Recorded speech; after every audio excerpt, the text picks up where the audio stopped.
I'd like to call the City of Apache Junction Council meeting to order.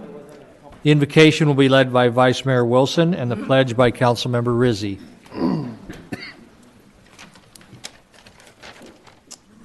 Heavenly Father, we are again gathered together this great evening to perform city business. We ask for your guidance as we and our staff perform city business and continue to keep our community a great place to live, work, and raise a family. We want to express our thanks for the return of the great temperatures that we have seen lately. We can now return to our outdoor activities and enjoying your creation. The cool mornings and warm evenings have restructured us so that we can get outside and do our events outside. We ask for your protective hand for our firefighters that are working the fires here in Arizona. We are thankful for the cooler temperatures and the increased humidity, but still ask for some much needed rain. Keep them all safe as they bring the fires under control. We extend this to our first responders here in Apache Junction as they continue to protect us and our belongings. We also extend this to our military members and their families wherever they are serving throughout the world. Bring them all home safe each and every day. In the Lord's name, amen. Amen. I pledge allegiance to the flag of the United States of America and to the republic for which it stands, one nation, under God, indivisible, with liberty and justice for all.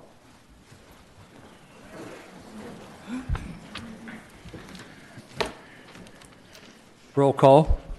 Mayor Surtee. Here. Vice Mayor Wilson. Here. Councilmember Barker. Here. Councilmember Evans. Here. Councilmember Rizzi. Present. Councilmember Schroeder. Here. Councilmember Struble. Here. You have a quorum, Your Honor.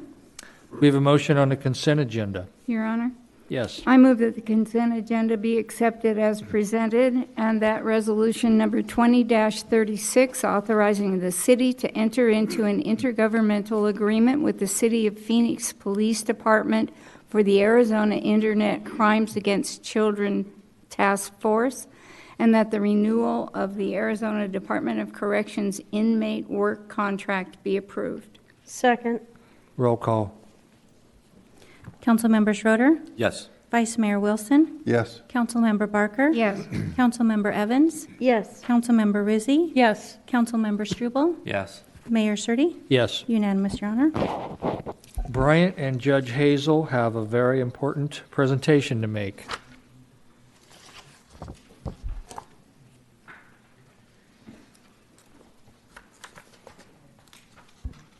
Thank you, Your Honor. Bryant Powell, City Manager. Judge, you okay if I get this started? Sure.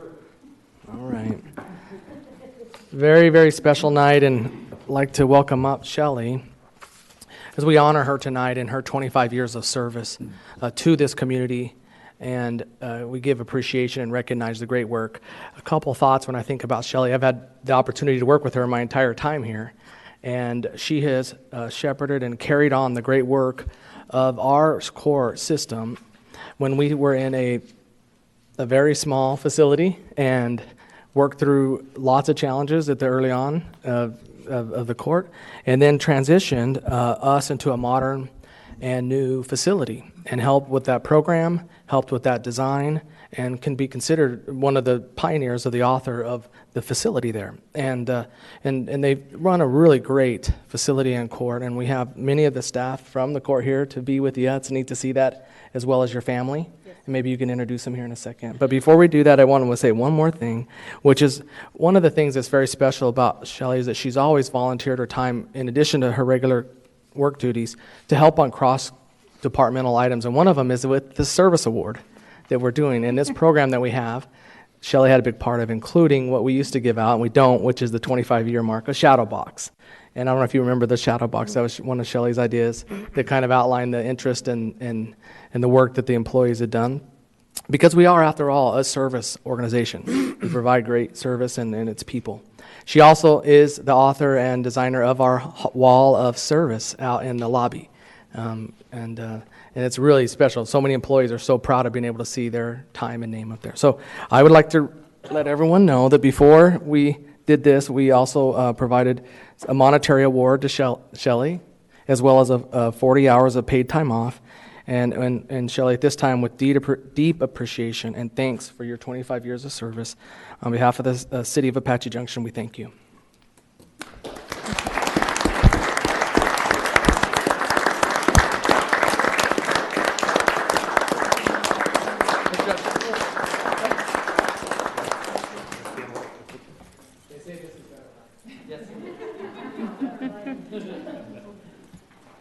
They don't need the mayor for this one.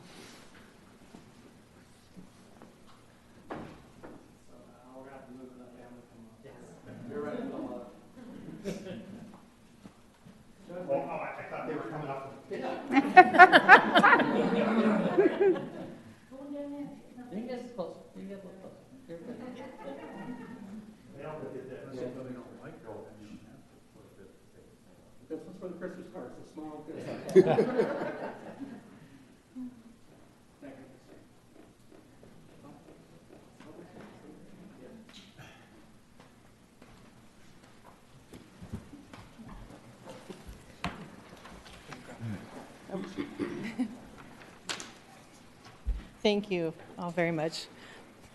Nervous, but I am very honored to have been able to work in this community since 1995. I am very proud of the City of Apache Junction and the Municipal Court. I've definitely seen some changes in the past 25 years. Obviously, there were staff changes. We've had 3 presiding judges since I've been here, the physical relocation of City Hall, and we've had incredible advancements in technology and changes in the laws that have impacted the operation of the court.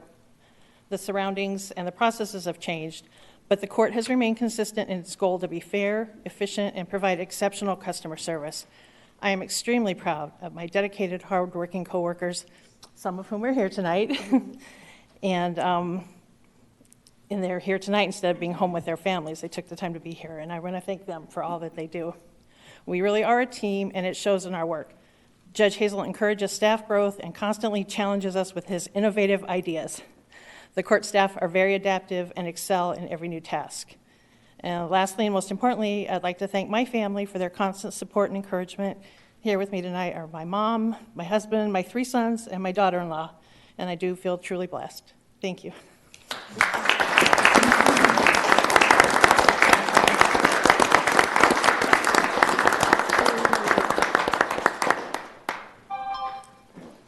Thank you, Your Honor. Okay. I have a bunch of reading to do. I have 3 proclamations, and the first one is very wordy. Proclamation designating the week of October 5th as a week without violence.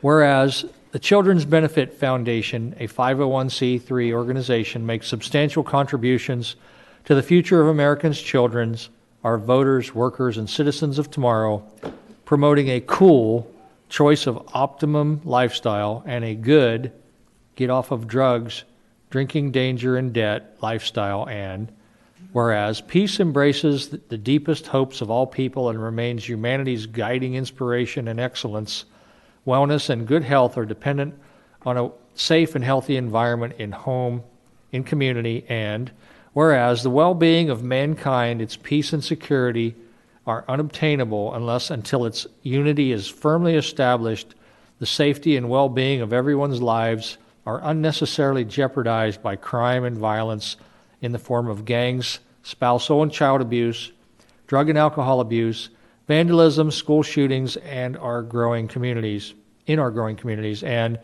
whereas it is our responsibility as residents of this Arizona to support each other in our vision of a world at peace and fosters cooperation between individuals, organizations, and nations, and global crisis, impel all citizens to work toward converting humanity's noblest aspirations for world peace into a practical reality for future generations.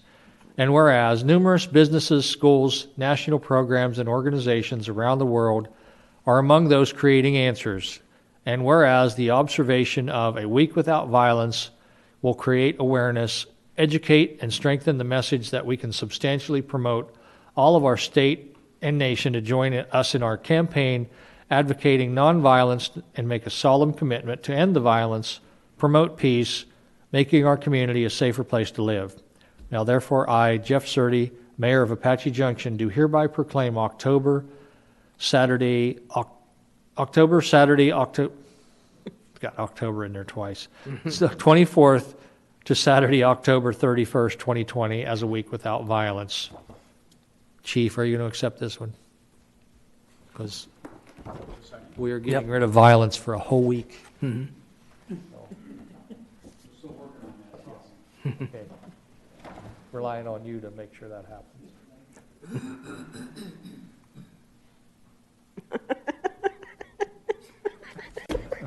Sorry. Does anybody have the step stool? I'm sorry.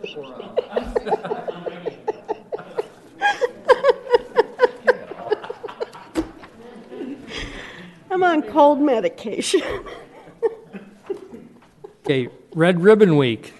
Whereas cities across America have been plagued by the numerous problems associated with alcohol, tobacco, and other drug use.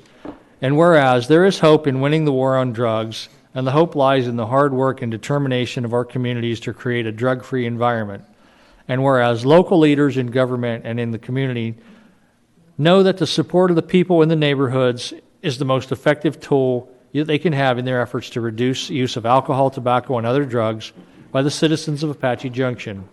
And whereas the red ribbon was chosen as a symbol commemorating the work of Enrique Kiki Camarena, a Drug Enforcement Administration agent who was murdered in the line of duty, and has come to represent the belief that one person can make a difference. And whereas the Red Ribbon Campaign was established by Congress in 1988 to promote this belief and encourage a drug-free lifestyle and involvement in drug prevention efforts. And whereas the City of Apache Junction values the health and safety of all our citizens, substance abuse is particularly damaging to one of our most valuable resources, our children, and is a contributing factor in the 3 leading causes of death for teenagers: accidents, homicides, and suicides. And whereas it is the goal of Red Ribbon Week and the City Council of Apache Junction to involve families, schools, businesses, churches, law enforcement agencies, and service organizations in all aspects of this campaign and establish an atmosphere that supports awareness, education, and ongoing initiatives to prevent illegal drug use. And whereas the Red Ribbon Week campaign theme promotes family and individual responsibilities for living healthy, drug-free lifestyles without illegal drugs or the illegal use of legal drugs, and whereas October 21st through 31st, 2020 has been designated National Red Ribbon Week, calling on all Americans to show their support for a drug-free state by wearing a red ribbon and participating in drug-free activities during that week.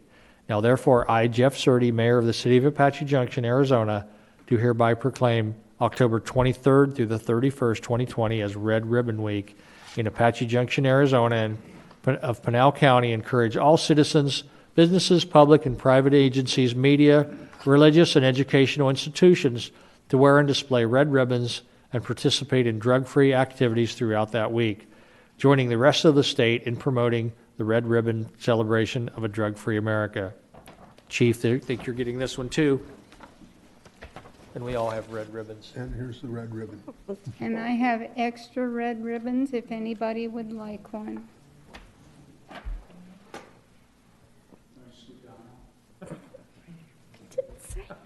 You gotta come up here, Al.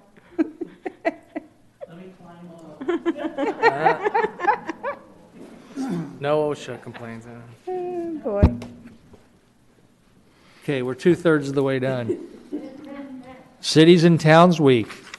Whereas the citizens of Apache Junction rely on the City of Apache Junction to experience a high quality of life in our community, and whereas cities and towns in Arizona work 24 hours a day, 7 days a week to deliver vital services such as fire, police, and emergency, medical response to ensure safe communities, and whereas cities and towns in Arizona also provide services and programs that enhance the quality of life for residents such as parks, utilities, street maintenance, sanitation, and recycling services, libraries, community centers, and recreational programs.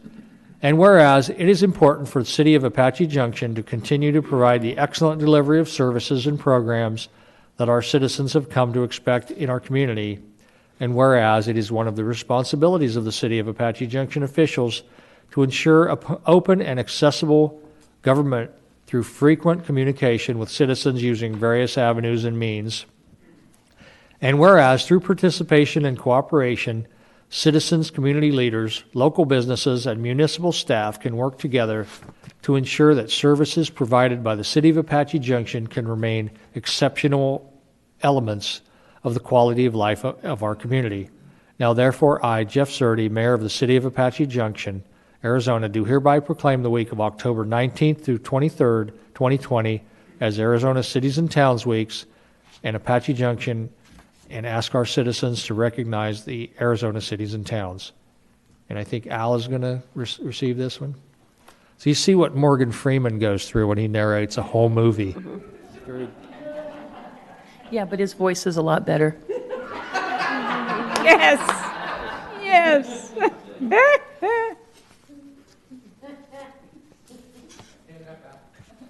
The only time in 7 years that I can get him.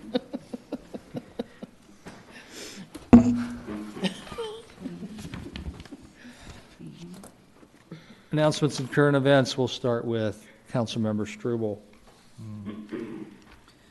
Okay, our first one has got a couple. This Project Shower, again, just to tell everybody out there that this is to help people who might need assistance with showering. We do it every other week. It's coming up this Sunday. We do it at the Salvation Army in conjunction with the obvious Salvation Army, the Rhino Recreation Center, and Genesis. And we also provide a meal. And it's for any community member out there that just think that really needs some assistance in that manner. There's also a nonprofit that does it on Genesis the opposite Sunday from us. So we try to provide those services for the people in need out there. Then the next one is, I forget what. The open mic night. This is one of my favorites. We do in this one at every other Friday night. It's meant to take care of, help people bring out their talents. We've got a lot of singers, we've got a lot of instrumentalists. Hopefully this week we're going to have a comedian come in. We've been trying to find a local person we do it every 2 weeks, a local person to come in and do the national anthem, and it's been very well received. So there again, come out, watch the kids perform, bring their talents out, and bring their inhibitions of being in front of people. That's what it's really about, is just to help people show off their talents and for the community to see what talent we have out there in our community. And then the last one is, it's once again, we're doing the AJ Kids Idol. Our first auditions are this Thursday, the 22nd. We're going to be doing them over at the Multi-Gen Center. And then also the 31st, we're doing it at 1 o'clock. And then the 5th of November. There again, that's where we bring the kids, kindergarten through 12th grade, that either go to school here in our community, Apache Junction, Gold Canyon, or they have to live here if they go to school someplace else. And this is our 4th annual, and we're still looking for the venue because of what's going on. We're trying to find a venue that can hold at least 250 people with the restrictions that we have. But we're still looking, so if anybody wants to have a field out there that they want to do, we can provide all the sound systems and everything else that go with it. So just look forward to that. It's going to be the last Sunday of January, which I believe is January 24th. So put that on your calendar. It's a great way to raise money for our local community. But the city might offer up Flatiron Park for that. Yeah. Gail. Yeah, to be honest with you, I mean, we're looking at outside venues. It's just that time of year, it seems like we can never predict the weather. And we don't want to plan something and maybe get rained out or something. But, we're looking to see. Gail. Bryant is going to talk about Make a Difference Day during a city manager meeting for me, so I don't lose my voice. Vice Mayor Wilson. Yes, the only thing I want to cover on is I encourage, if you have not voted yet, to get out and vote. And it is what our country has been formed on and how we select our people that represent us, and that will, and that's what we need to do. Make sure we all get out and vote. And if you've already voted, Thank you for voting. Councilmember Barker. Ditto. Councilmember Schroeder. I do have one. So 2 weeks ago, Mayor and Council directed staff to move forward with the Dark Skies Initiative to form a committee and get the next step going. So I want to take this opportunity to encourage anybody, any private citizen, whether you applied for a board or you just want to contribute, to join that committee. And if you're interested, you can get a hold of Bryant or Larry, and we can get this ball rolling. Councilmember Rizzi. Thank you, Your Honor. A few weeks ago, our mayor had made a proclamation for making October Domestic Violence Awareness Month. And I'd just like to thank the mayor, the council, and our city staff for recognizing and taking an opportunity to bring more awareness to this, to domestic violence, bringing more awareness, more awareness to our community. And I just wanted to share that with this pandemic comes mask mandates that oftentimes, as people are having discussions, are very heated. It can become a little bit ugly at times. And these mask mandates, some people may not be aware, can actually trigger things and anxiety in victims or survivors of abuse or assault or domestic violence. And so as we have these conversations, I've seen oftentimes in our own community, it's kind of sad, that there's an assumption that if somebody's not wearing a mask, they're just being obstinate or being political. And I would just ask that we just take a step back and try to put ourselves in someone else's shoes and have a little bit of understanding and really just a little bit of kindness, and not assume that somebody not wearing a mask is just trying to be obstinate. There may be some real anxiety issues. We really truly never know what somebody else has been through. And so let's just try to be a little bit more kind when we have those mask conversations out there. Thank you, Your Honor. Okay, not everyone knows, but the city of Apache Junction sits on the board of the Phoenix Mesa Gateway Airport, and they have a meeting every month, which we had this morning. Sometimes you get some really interesting information there, and one that really affects Apache Junction is Canadians and the Canadians that come here for the winter. And as of right now, I believe they still cannot drive across the border. A lot of them own homes here. They love to come here and rent, and they spur the economy. So they can still fly here, though. And one of the airlines that comes in and operates for the winter has announced they're coming back. That's called Swoop. They're a small airline, and they fly in and out of Canada. And starting October 25th, they'll start flights from Edmonton, and then hopefully they'll be from Winnipeg soon also. So this is really important to bring those folks here and if you talk to any of the merchants, the grocery stores, et cetera, they're way down already, because by this time in Canada, it's usually pretty cold and they're already down here. So that's kind of some good news, and that may be the only ones we get here. So instead of them driving their own cars, maybe the car rental places will get some extra business. And one other thing, the community lost a larger-than-life citizen way back in May, but since it was because of COVID, they're just now having the celebration of life this Sunday for Mike Weller, who sat on a couple boards here in the city, and he was quite a character. And this will be at the American Legion, Post 27, from 12 to 2, and if you want to come in there and say your respects to the family. So that's Sunday. going on also. This Sunday, This yes. Sunday. And if you've never been in a Legion, you usually can't get in there without being a member. This is a chance to see just how huge it is. It's the second largest Legion in Arizona. I think there's a bigger one in Yuma, but it's really, really big. Tons and tons of members. It's pretty cool. So, city manager's report. Thank you, Your Honor. Tonight we had the opportunity to have a report on Make a Difference Day this year from a couple Saturdays ago. And if Matt, if you can go ahead and hit play here, this is a really neat time-lapse video and slides of the area. So what we had was just around 35 volunteers come to the focal point and start to help clean up and help maintain the area around the focal point. Want to thank everyone that participated. It is a unique time with COVID. The other area was at Silly Mountain, where we had another crew go and help do trail management, trail painting, and also some trail restoration and cactus and plant removal. Well, actually, restoration in our botanical walk area. The Parks Department was in coordination on this project, as well as the Public Works, and it was a wonderful event, and we're really glad we can. It's really a great time to do that. It's been exactly 10 years since we dedicated the Silly Mountain Botanical Walk, and we had all kinds of families, and our goal is to continue this tradition, and we really appreciate the work of the Community Development Corporation, which is another organization that helps support many facets of the city.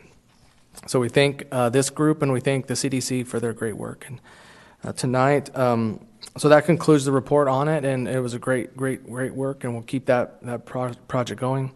We also have Matthew. Will you be able to present the update on the 0.2% sales tax dedication fund roadway and maintenance and repairs?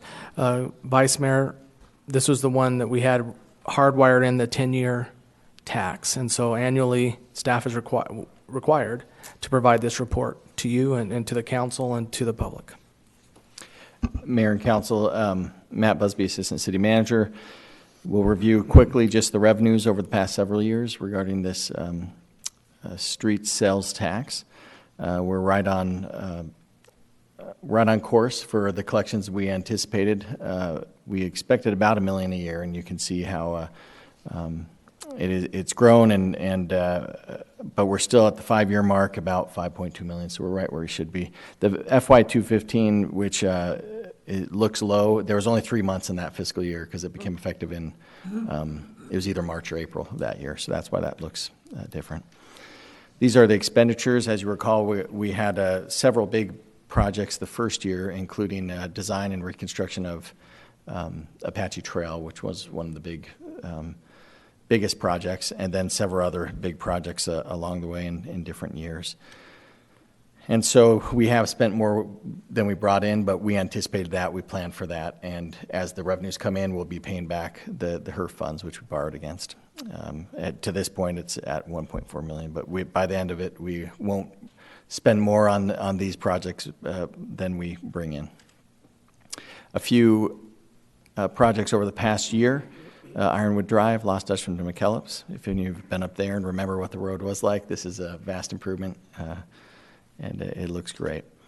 Then various maintenance projects which prolong the life of our roads. So the routine maintenance that we put into them, like slurry and chip seals, you get that report from Shane Kiso in Public Works every year about the average service life or remaining life of our roads, and how these treatments help prolong that and get the most out of the very expensive roadways. And then other chip sealing and street patching that you'll see, and crack sealing throughout, that you're seeing happen in many neighborhoods right now.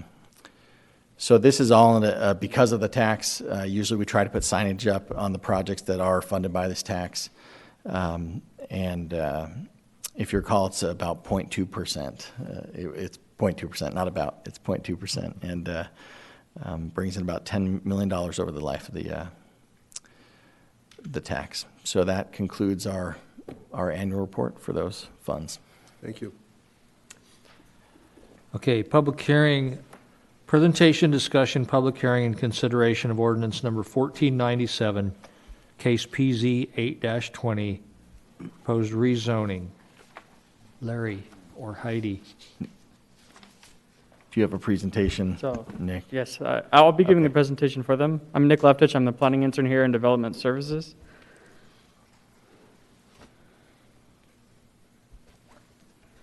So it's good to be here. So this is just a simple rezoning. It's much like a city-initiated corrective rezoning. So the applicants are Larry and Heidi Erickson, and they own these two parcels here at 1039 East Junction Street. This one is the one that is getting rezoned tonight on the west side, but they also own this east side parcel, which has a little bit of bearing on this rezoning case. So they would like to rezone 1039 East Junction Street from RS10M to RSGR, which is the residential general rule, so that they can process a lot combination of these two properties and to also clear the property of current nonconformities, just like this house is too close to the property line for the zoning. But by rezoning this and processing the lot combination, they'll be cleared of those issues and will be able to develop the property the way they saw fit. And as you can see here, this rezoning actually matches the character of the neighborhood. The properties to the east, south, and west of their property are also RSGR, and the one to the north is RS54 PD, which is the same kind of designation as RSGR. And this rezoning also matches the general plans designation for the surrounding neighborhood. So everything kind of fits in, and it's just kind of a simple, straightforward plan. So notices were sent out to the neighbors, and there was a neighborhood meeting held on August 5th. Only one neighbor showed up, but they showed up in support of it. They said, hey, we think this is great. And we also got a phone call at Development Services, same kind of vein, where they supported the rezoning. They supported their neighbor, the Ericksons. And so these things considered, staff and the Planning and Zoning Commission recommend approval of PZ 8-20, subject to the conditions of approval found in the staff report. Does anyone have any questions? Are there any questions?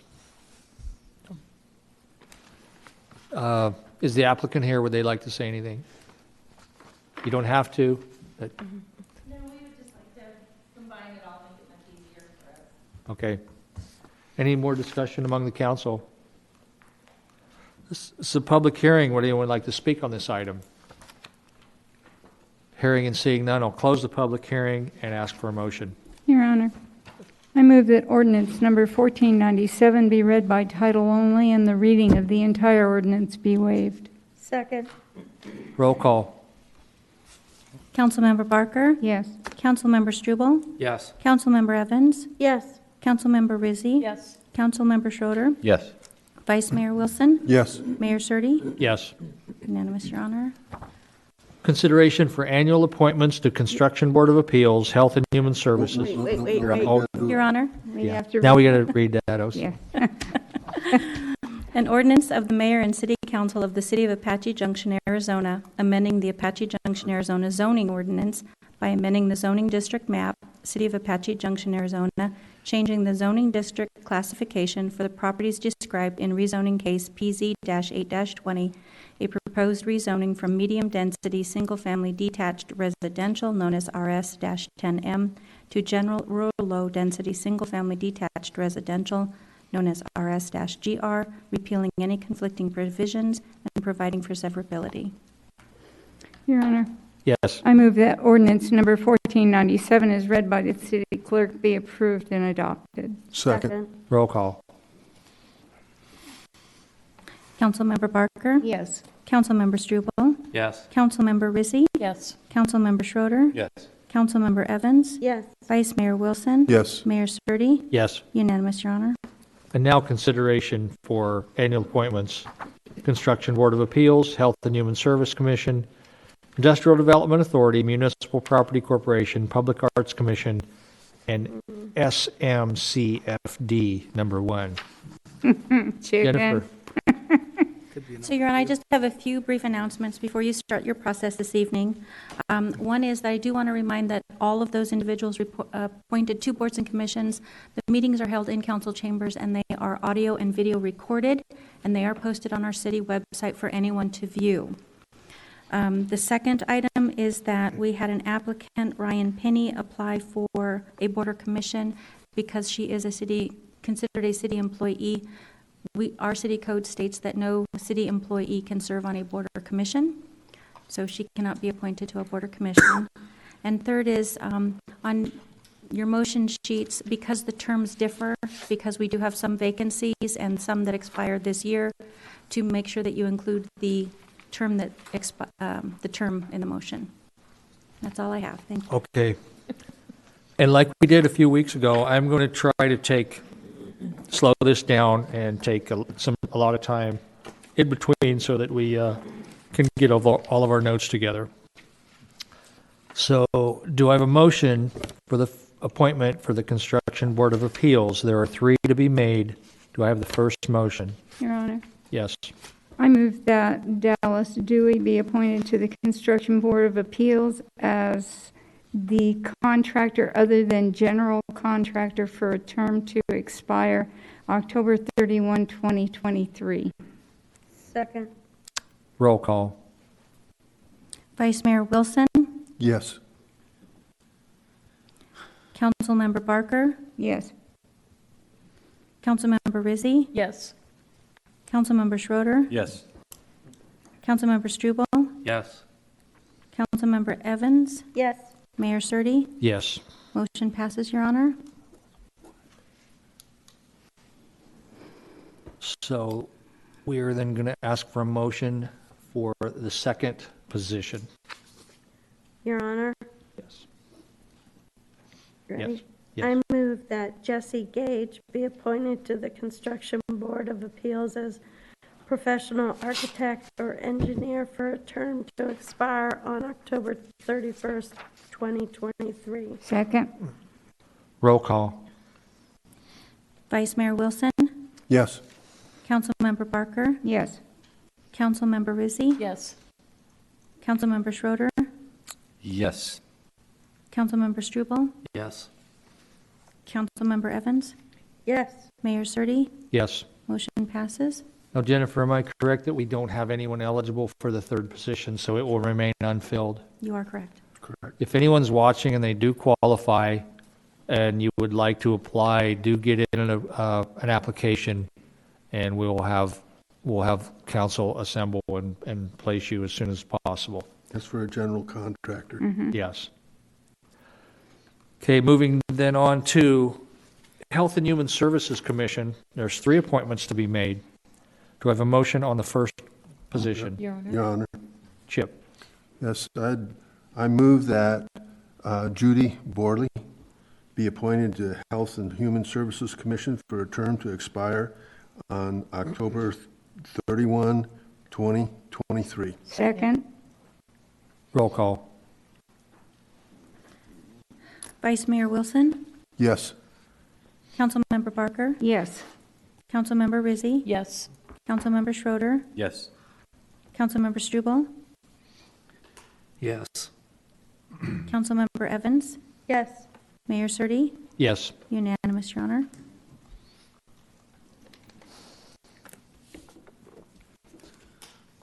So all 3 of these have the same expiration. No, this next one is the longer one. No, Until- the last one is the shorter one. Yeah, so the next one is the longer one. And I will ask for a motion on that position. Your Honor, Yes. I move that Michelle Kenner be appointed to the Health and Human Services Commission for a term to expire October 31, 2023. Second. Roll call. Vice Mayor Wilson, Yes. Councilmember Barker, Yes. Councilmember Rizzi, Yes. Councilmember Schroeder, Yes. Councilmember Struble, I had somebody else in mind, no. Councilmember Evans, Yes. Mayor Surtee. Yes. Motion passes, Your Honor.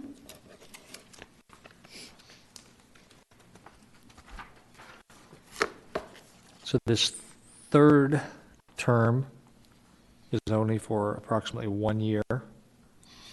And I will ask for a motion on that position. Your Honor, I move that Jeffrey Mitchell be appointed to the Health and Human Service Commission for a term to expire on October 31st, 2021. Second.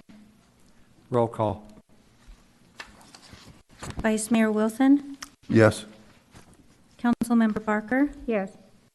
Councilmember Rizzi,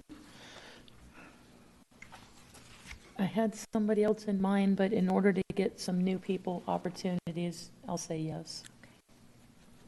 Councilmember Schroeder, Yes. Councilmember Struble, I had somebody else in mind, no. Councilmember Evans, Yes.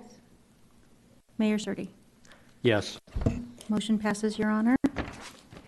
So that fills that board.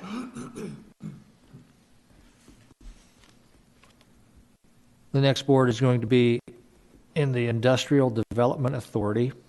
3 appointments to be made. All of them do expire the same on October 31st, 2026. So I'm going to ask for the motion on the first one. Your Honor, Yes. I move that Bambi Johnson be appointed to the Industrial Development Authority for a term to expire October 31st, 2026. Second? Roll call. Vice Mayor Wilson, Yes. Councilmember Barker, Yes. Councilmember Rizzi, Yes. Councilmember Schroeder, Yes. Councilmember Struble, Yes. Councilmember Evans, Yes. Mayor Surtee. Yes. Motion passes, Your Honor.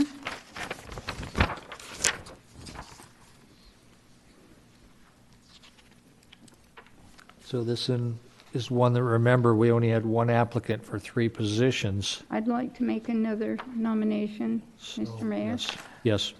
I move that C.E. Beal be appointed to the Industrial Development Authority for a term to expire October 31, 2026. Second. Roll call. Vice Mayor Wilson, Yes. Councilmember Barker, Yes. Councilmember Rizzi, Yes. Councilmember Schroeder, Yes. Councilmember Struble, Yes. Councilmember Evans, Yes. Mayor Surtee. Yes. Motion passes, Your Honor. So as I was explaining, when he had one applicant for 3 positions, so council is going to ask to try to place someone there that didn't necessarily want this, but we appreciate whoever gets nominated for their service to try to fill this board. And I'll ask for a nomination for the 3rd position. Your Honor, Yes.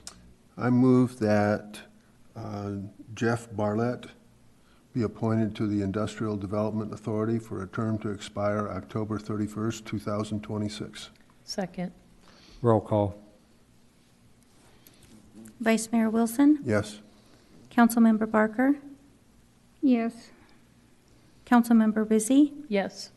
Councilmember Schroeder, Yes. Councilmember Struble, Yes. Councilmember Evans, Yes. Mayor Surtee. Yes. Motion passes. So the next board is the Municipal Property Corporation. We only had one person try out for this board, so council will get creative and try to fill it with some other folks. Do we have a motion on the first position? Your Honor, Yes. I move that Bambi Johnson be appointed to the Municipal Property Corporation for a term to expire October 31st, 2023. Second. Roll call. Vice Mayor Wilson, Yes. Councilmember Barker, Yes. Councilmember Rizzi,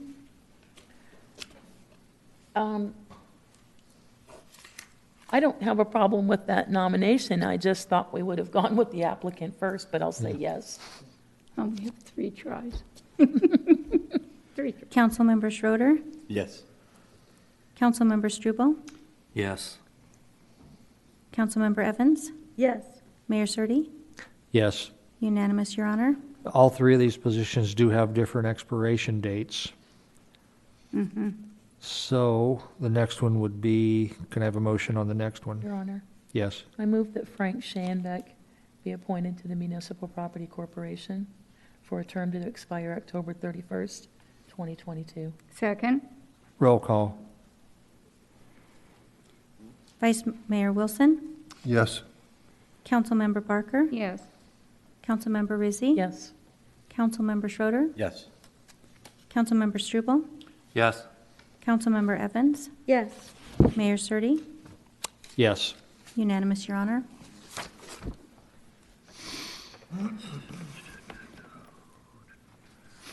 No, I'm lost. Now we have one more position. This is only 1 year. Your Honor, I move that C.E. Beal be appointed to the Municipal Property Corporations for a term to expire October 31st, 2021. Second? Roll call. Vice Mayor Wilson, Yes. Councilmember Barker, Yes. Councilmember Rizzi, Yes. Councilmember Schroeder, Yes. Councilmember Struble, Yes. Councilmember Evans, Yes. Mayor Surtee, Yes. unanimous, Your Honor. This one's hard. This is a tough one. Yeah, this one has so much talent, and it's going to be it's the coolest board. If I wasn't an Yeah. elected person, I would want to sit on this board myself. I think we need to look at increasing the size of it too. Yeah. If we would do that while we're all getting our notes together, how would we seat them, Bryant? Do we have any boards that are more than 7 people? We don't, but I think we have even some that are 5, but. Yeah. Some are That's 5. easy to Yeah. shrink, but I mean, But- if we use this room, how Oh, from a would you, logistical standpoint, where we do they have meet now? Do they meet here? here, yeah. But we've had CAG regional council meetings where we've gone all the way around and worked it, yeah. Yeah.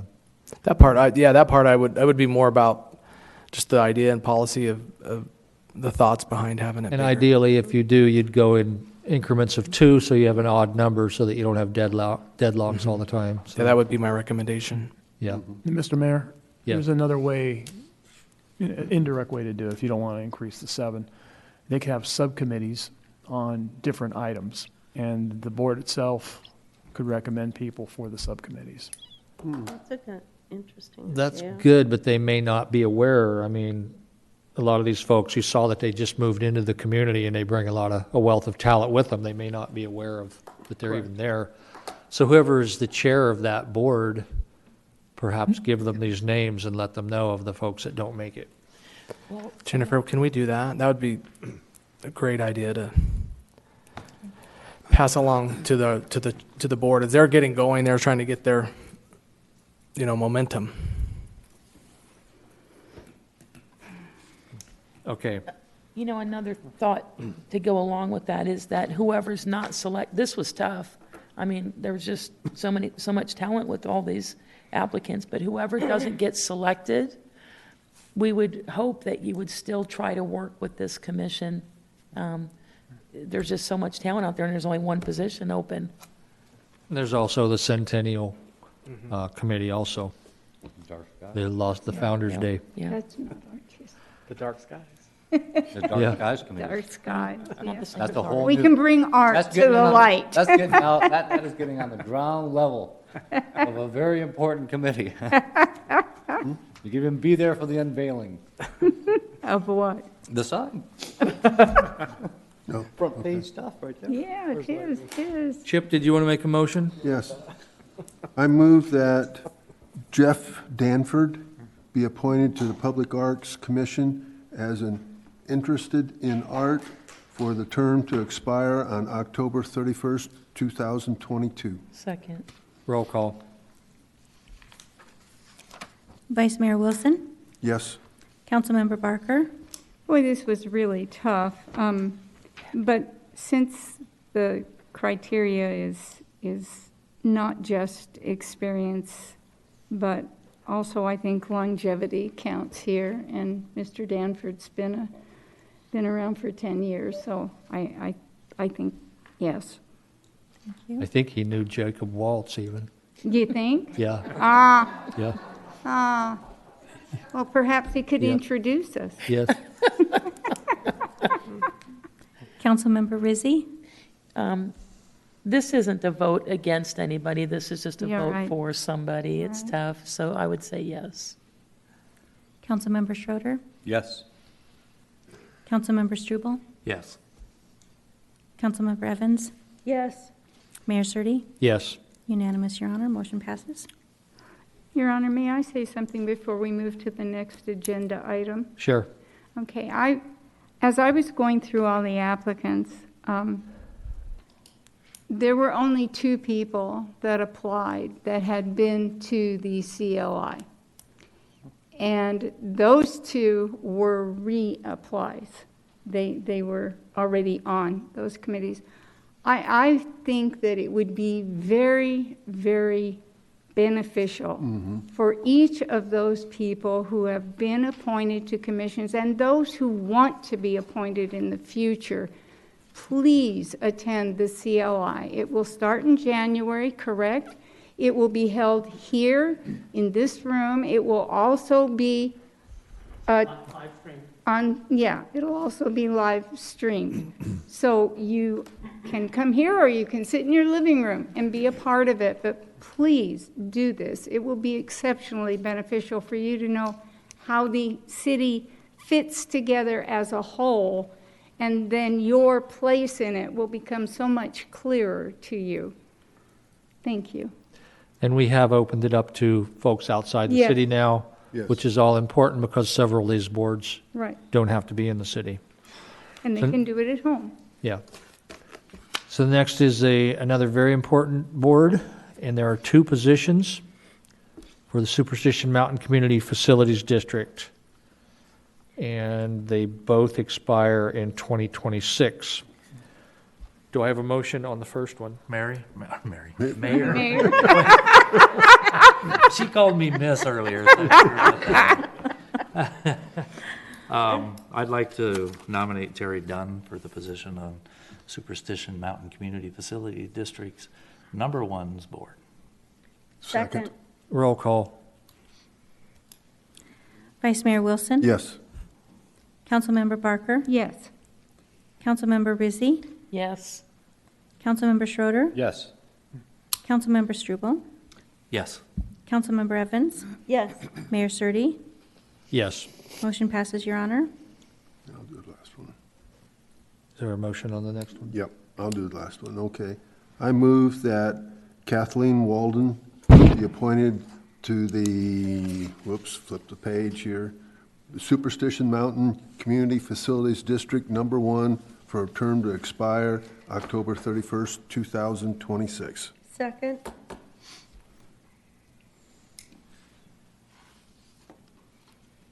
Roll call. Vice Mayor Wilson? Yes. Councilmember Barker? Yes. Councilmember Rizzi? Yes. Councilmember Schroeder? I'd like to see some new people, so I'm going to say no. Councilmember Struble? Yeah, I feel the same way. No. No. Yeah, no? No. No. Yeah, no. Councilmember Evans? Yes. Mayor Surtee? So it's already 4-2? Yes. So, yes. Motion passes, Your Honor. And that fills all the boards. Council direction to staff. Presentation, discussion, and possible direction to staff to draft text amendments to the Apache Junction City Code, Land Development Code. Larry. Good evening, Mayor, Council, Larry Kirsch, Director of Development Services. Matt, I didn't load this one. Oh, There was one I forgot. There's 2 presentations, so we got to go back to the, I think you just click on it from the agenda is all Okay. you need to do, This one? hopefully.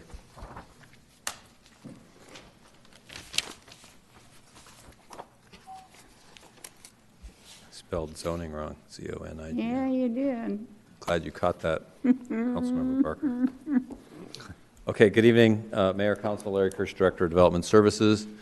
We have 4 items up for discussion regarding direction to staff, but only 2 presentations. So see if we can get you out of here by 8 o'clock. But the first one, the discussion, there's really 2 parts to this. One is we do a lot of these lot splits, lot combinations, lot line adjustments. So there's a few slides that kind of go into that. And then because of the discussion we're having about the annexation of the state land and development and using the subdivision and zoning regulations, we kind of added those 2 items on there, and I'll kind of go into that briefly. So We've had some recent requests for administrative. It's an administrative process. These minor lot splits, lot line adjustments don't come to council. They're done at the staff level. And we've noted some irregularly shaped lots. This is not necessarily a new thing, but we had a couple that came in, I think 2 or 3 in the last year. We have some aerial photo, GIS photography of historical examples of what these irregular lot lines look like. Right now, we have no criteria in our code to deal with these, the designs of these lots. And so we're proposing some criteria on how lot line adjustments, lot splits, et cetera, would take place. And so the next are a couple of examples. A lot of codes have a kind of a length to width notion. So these are 660 feet deep, which is a fairly unusual lot for our RSGR. So we have some examples where the width shall not be greater than 3:1. I think these are rare. I think they happen in cases, parts of the city that are the rural areas that don't have FPEs on all three or four sides. So you end up with, for example, on both of these, you'll see that it's not an area where there is a federal patent easement. These are existing lots. We're not saying we're not taking these away from anybody. I just want you to know. But when a division comes in, we want to work with folks and see if there's a different way to do a land division. Here are some examples. This is a flag lot where we have in our current code, if you're doing a conventional subdivision, we prohibit these flag lots, flag-shaped lots. So we have some suggested ideas that we're talking about where you have to abut a public street or a FPE for a certain width. So we're saying, for example, in the zoning district, the minimum lot width is 60. It should be a 60 feet of frontage. RS10 would be 70, RSGR 100. Again, here's an example of a flag lot in this part of the window here. And then here is kind of an odd-shaped flag lot. But again, we're saying that these lots could have been divided differently where they had more road frontage. Currently, again, they're prohibited in our current code. We're proposing to, here's a more egregious example where it's really 2 flag lots. And normally today, what we would require is what's called a private access way, that the city does have a process through where the council approves. Again, you get to these disagreements as to who maintains what here.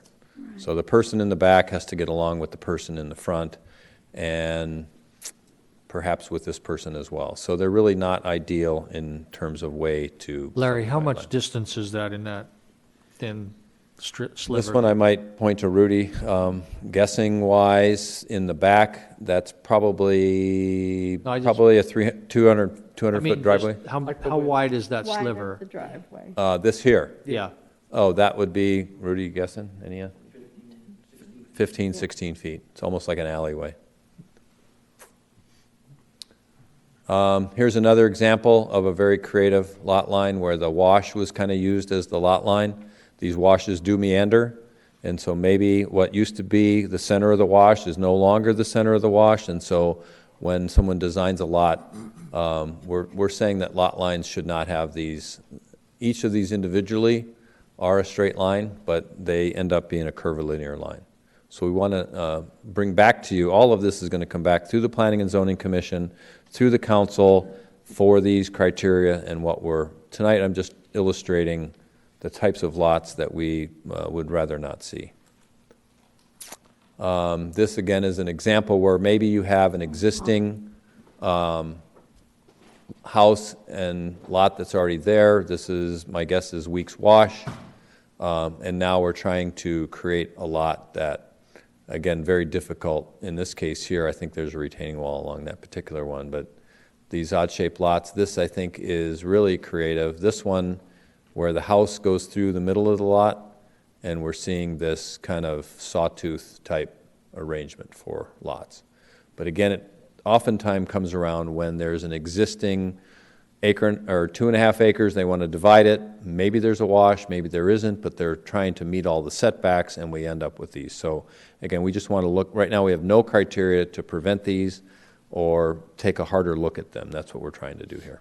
And nobody that has one of these has to change anything? Correct. Okay. Here's an example Just where, again, this one, I don't clarify. know, this is still like some nonconformity over in this corner here, but we're also working with the county and the assessor where we're not even sure how this little triangle thing got created. even So happen? it's almost Really? like they get 2 tax bills or something, so. Oh, my. So we think that having a little more scrutiny about these lot creations, that these curvilinear lots, flag lots, again, I think they kind of work their way into property line disputes that fences may not solve, these non-conforming issues, and then it kind of ends up limiting the building envelope that people can use for their property. Again, these flag lots end up in the private access ways, which I talked about. They're not real streets.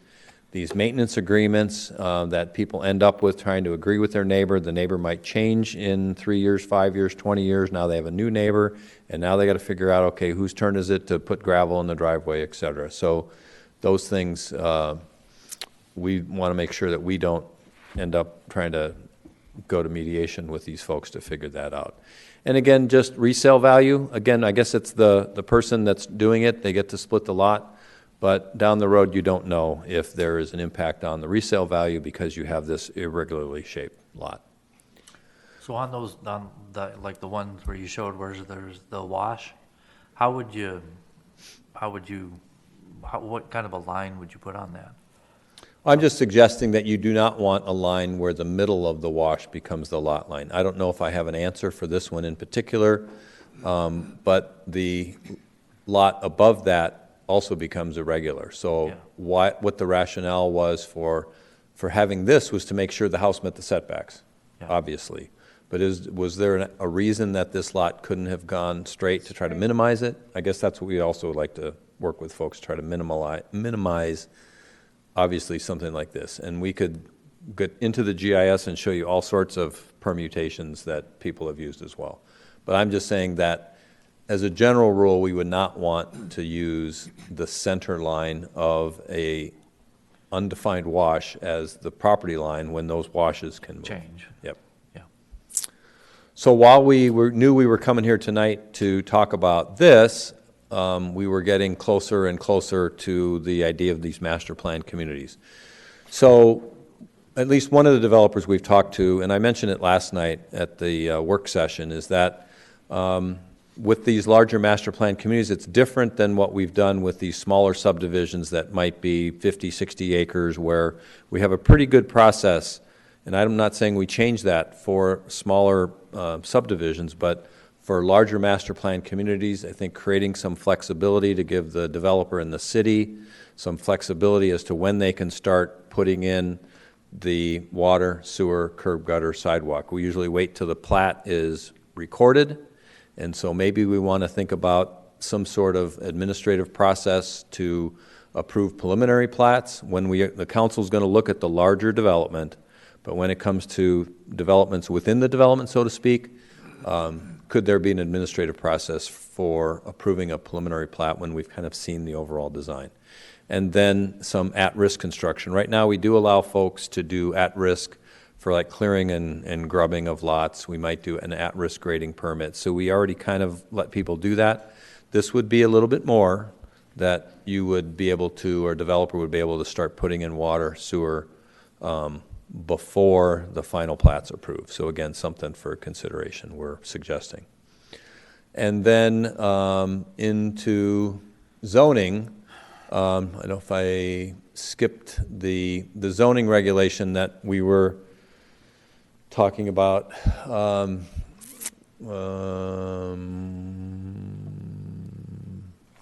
don't have a slide for this, so there is I think I put it in the motion here, though.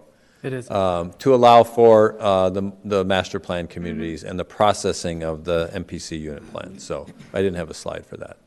So this is the staff recommendation that we ask tonight, that you give direction to the staff, that we go back to the Planning and Zoning Commission.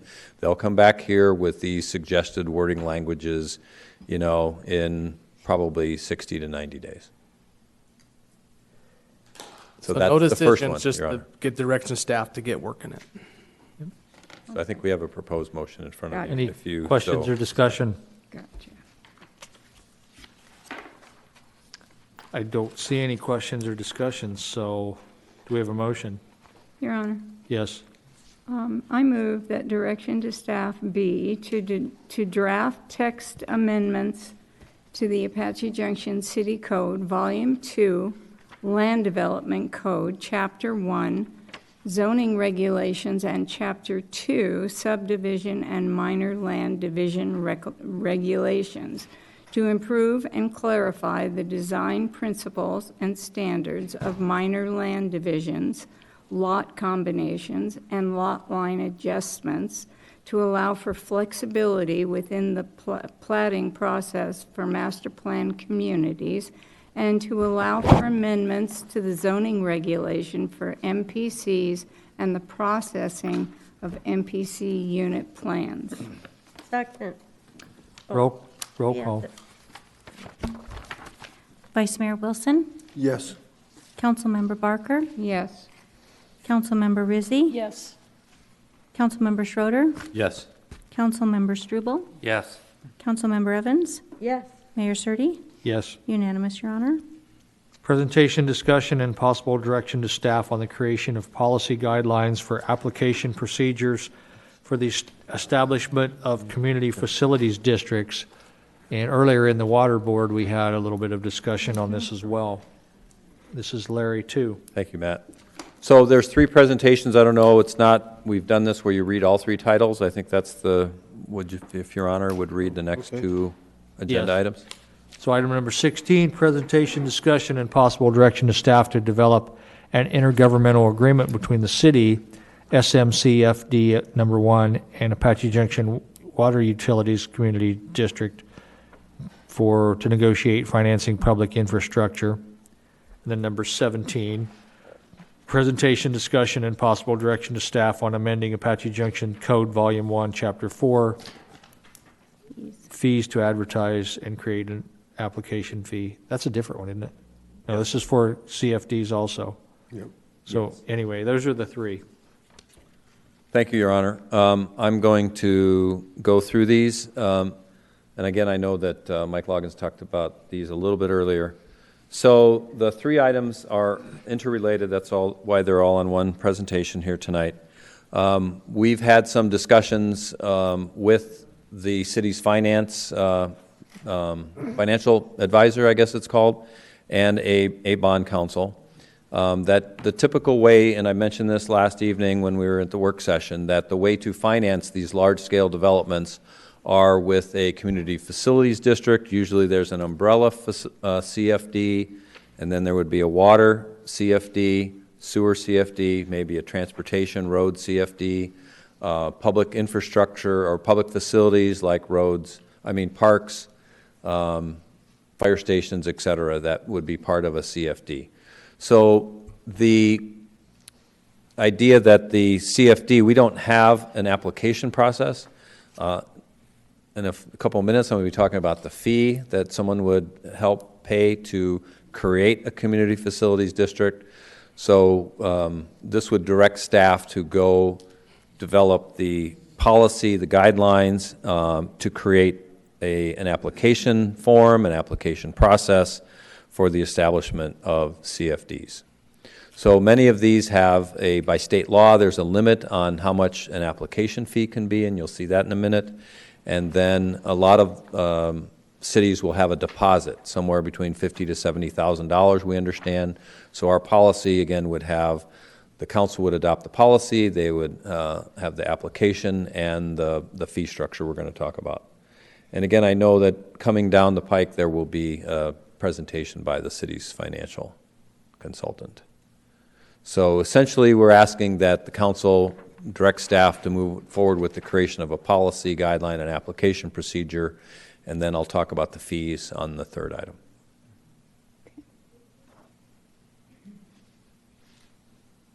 Do you want me to keep going, or are we going to make motions?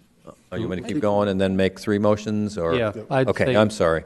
Yeah. Okay, so now the next item relates to the idea that we already have two existing CFDs The developer, as I mentioned again last night at the work session, the developer will want to negotiate with one entity rather than have three agreements. The city, of course, will partner with the water district and the sewer district to collectively negotiate a CFD development agreement with whoever the developer is going to be. So the city would negotiate on behalf of the two districts, but along with the two districts. So this essentially allows us to develop an IGA between the three entities. And then finally, fees. Now, I did, Assistant City Manager Busby emailed last night a fee table, and I did hand out a new one because I kind of wanted to go through it. But the direction to staff would be to allow us to advertise on the city website for 60 days the proposed fees that you've received. And so the fees relate to things we currently don't have in the code for the creation of these CFDs, creation of the zoning process for master plan communities, unit plan amendments, et cetera, pre-application meetings. And then there were a couple of minor cleanups I wanted to do that we don't currently have in the code for a minor general plan amendment, an annexation, group home applications, and then I've thrown in another one that I'll explain in a second. So I'm going to switch over to that table so the folks can see it. This one? Yep. Okay, so we make that bigger somehow? There we go. So this is the language that appears, so I'm going to kind of gloss over that. That's the language that appears on the city website. And then one of the things that we do occasionally, probably 4 to 5 times a year, is folks that need a state license to operate a group home. If it's fewer than 6 people, a lot of these all have state licenses, but we don't have to necessarily do an inspection, so we might get requests for a group home. They need a state license. They need something from us that says the zoning is okay. Often it's 4 people. Maybe it's a group home for folks with Alzheimer's or disability, whatever it may be. What we want to do is institute a fee where we actually have to go do an inspection. So we have some group homes that have, 5, 6 bedrooms. They have 8 to 12 people. So we have to go out there along with the fire department to make sure that there's egress, access. Each bedroom has the proper egress. If there's a pool, that it's properly fencing and all that. So this would be a fee that we're proposing if that's more than 6 folks and we actually has to do a physical inspection. So we have an application process for that. So I'm just going to go through these. This is another one. Larry, the mayor had Oh, I'm sorry, Mayor. I was just going to make a comment with the impending demise of newspapers in the future. It would be nice if we could post other things on our website like this instead of having to pay the fee. Yeah, right. Which nobody reads those papers anyway. They'd be more likely to find it on a website like this, so which would save money and. Well, and I think we could do that anyway as a customer service anyway.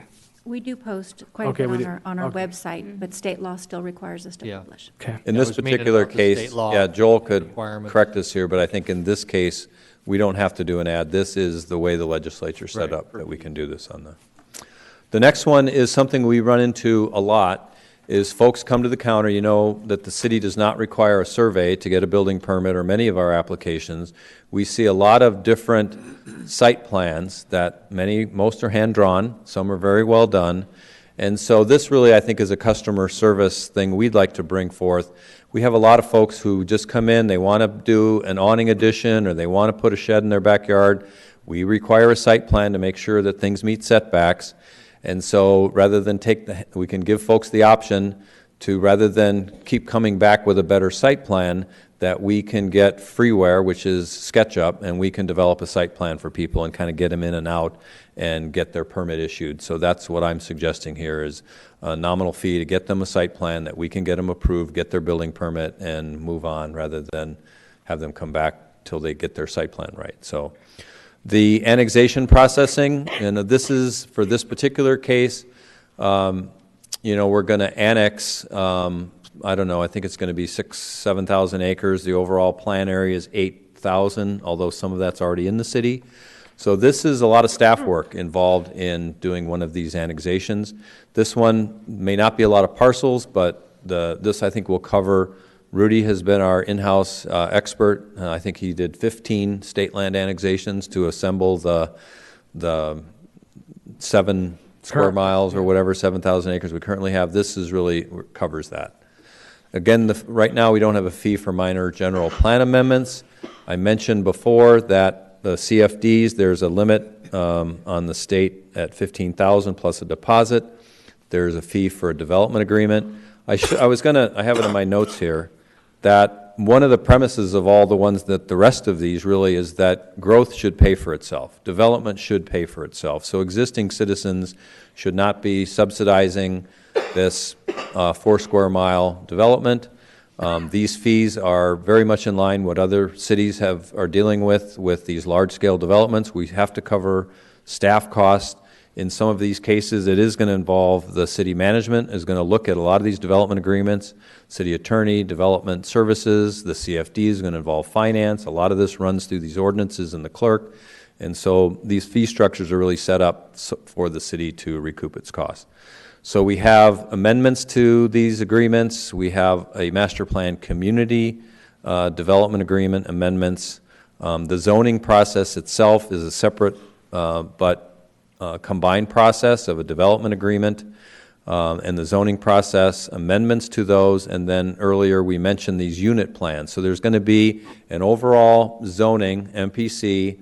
Developers will come in with unit plans. So those unit plans will have to be consistent with the larger zoning for the 4 square miles or the 8,000 acres.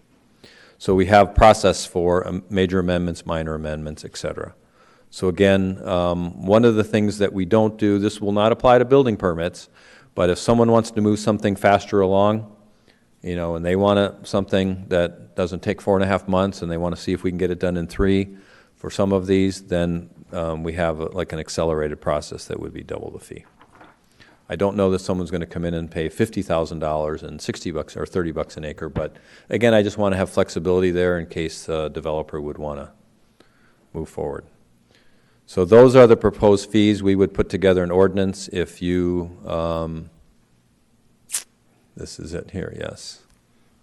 Yeah, I got it. Are we going back to the full page? You want to do it for me, Matt? Thank you. So those are the 3 items. There's a, again, this is a long motion, but those are the 3 motions that were, and I'm happy to answer any questions on any of those 3 items. Is there any discussion on any of the 3 items? So on the deposit that goes along, the $60,000 deposit, how is that determined that it's given back? Or is it when the community facility district is disbanded or whatever you want to call it? Or how does that, do you have any idea? Those, and yes, I'm not an expert on that, so I got to admit that. But the 60,000 is for the process of creation. So there's a fee we can collect. Similar, we used to have the zoning where we would pay so much money and then a deposit, and depending on what the second ad cost, we'd get a refund. So this deposit, if we need more money to set up, again, there may be more involvement of the bond counsel or financial advisors. We may use some or part of that. What I understand is most cities charge $50,000 to $70,000. I kind of pegged it in the middle. If we don't use it, it would go back. If we need more, they would have to increase it. But it goes back sooner than what he might have been Yes. thinking. 'Cause Yeah, I it's don't not think at it's not the end of the bond. It's not when the district goes over to the city in 20 years. Yeah. It's more at the initial creation of this. Okay. Yes, it's sooner than later. Yes. Any discussion on the other items? What is the 30, it says plus 30 AC, what is that? An acre. Oh, The AC acre. is the acre, yes, Okay. sir. All right. So again, we have 3 items. I'll go back to the first one. So we're on item number 15 then, if anybody wants to make a motion. Your Honor, Yes. I move that staff move forward with the creation of policy guidelines and application procedures for the establishment of community facility districts. Second. Roll call. Councilmember Rizzi, Yes. Councilmember Evans, Yes. Vice Mayor Wilson, Yes. Councilmember Barker, Yes. Councilmember Struble, Yes. Councilmember Schroeder, Yes. Mayor Surtee, Yes. unanimous, Your Honor. Is there a motion on item number 16?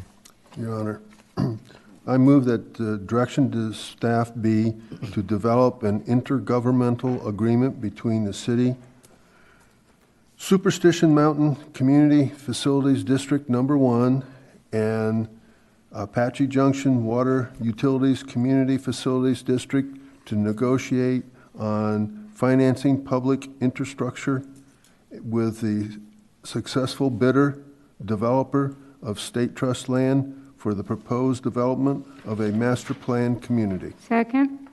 Roll call. Councilmember Evans, Yes. Councilmember Rizzi, Yes. Councilmember Struble, Yes. Vice Mayor Wilson, Yes. Councilmember Barker, Yes. Councilmember Schroeder, Yes. Mayor Surtee, Yes. unanimous, Your Honor. Is there a motion on item number 17? Your Honor, Yes. I move that staff draft an amendment to the Apache Junction City Code, Volume 1, Chapter 4, fees to advertise and create an application fee and deposit for the creation of a community facilities districts, fees for group home registration, processing annexations, minor general plan amendments, zoning entitlement process for master plan communities, major and minor amendments for MPC districts, MPC Development Unit Plans, and major and minor amendments to MPC Development Unit Plans, MPC and MPC Unit Plan pre-application meetings, and fees for MPC development agreements and amendments. Can I interject there real quick? Yes. And the homeowner site plan, And yeah, the homeowner site plan application that I forgot, because I did that after I did the slideshow. Sorry about that. say it again. Homeowner site plan preparation. And the homeowner's site plan preparation. I see it now in Yes, there you yellow. go. Thank you. Councilmember, Thank you. I already had, Thank you. okay. Has there been a second? Yeah. Yes. Roll call. Councilmember Schroeder, Yes. Vice Mayor Wilson, Yes. Councilmember Barker, Yes. Councilmember Evans, Yes. Councilmember Rizzi, Yes. Councilmember Struble, Yes. Mayor Surtee, Yes. unanimous, Your Honor. And Mayor, I just wanted to thank you for all that. Also, just know that as part of all this, we did hear today through the state that there were 4 potential bidders on the state land site. If folks want to kind of follow it, know what's going on, I think tomorrow morning they'll post a little bit more information. Again, these folks have used like corporate names or LLCs type things, so we might not know exactly who they are, but the Arizona State Land Department on their website, folks in the audience may want to know to kind of keep posted of what's going on, at least with the auction piece at that site. So the time frame is that's in, what is it, March or November? November 4th. November 4th is when the state has slated for the auction. Yeah. So they'll have to now spend the next couple weeks looking at those 4 bidders, make sure they met the qualifications, and then the folks that do meet the qualifications are allowed to bid. So only those 4, but say one of them doesn't meet the qualifications, then 3 that met the qualifications could bid. So only qualified bidders, after they go through in a little analysis here, can bid. And so unless there's some kind of a delay, the 4th we'll know. On the 4th, we'll know. Again, I hate to jinx it here, but the state has, in their bidding documents, allow for some extra time. So say there were 4 bidders instead of 3, they might want to push it out, but the state gave themselves flexibility to move it out if they need to do more analysis. So hopefully they can get the work done by the 4th. If not, at their discretion, they could move it out. So I think if you just go to, just Google ASLD, I think it's under permits and under notices. You'll click on theirs. This particular auction is the very first one that comes up.